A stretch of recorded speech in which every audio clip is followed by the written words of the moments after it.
আবারও প্রবাসীর স্ত্রীর ভূমিকায় অভিনয় করেছেন টিভি পর্দার জনপ্রিয় অভিনেত্রী অহনা রহমান। সমাজে প্রবাসীর স্ত্রীর কষ্টের গল্প নির্মিত প্রবাসীর স্ত্রী 2-তে দেখা যাবে তাকে।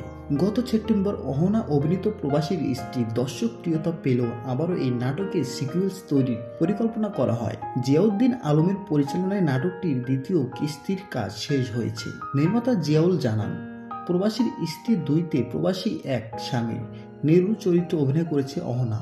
এই নাটকে প্রবাসীর স্ত্রীর জীবনে মিথ্যে অপবাদ আর শ্বশুরবাড়ির নির্যাতনের বিষয়টি তুলে ধরা হয়েছে, যে কারণে নাটকের এক পর্যায়ে দেখা যায় প্রবাসীর স্বামী তার সন্তানকে অস্বীকার করতে দ্বিধাবোধ করে না। প্রবাসীর স্ত্রী 2-তে কাজ করার প্রসঙ্গে অভিনেত্রী অহনা বলেন, নাটকটি আমাদের সমাজের একটি অংশ তুলে ধরা হয়েছে।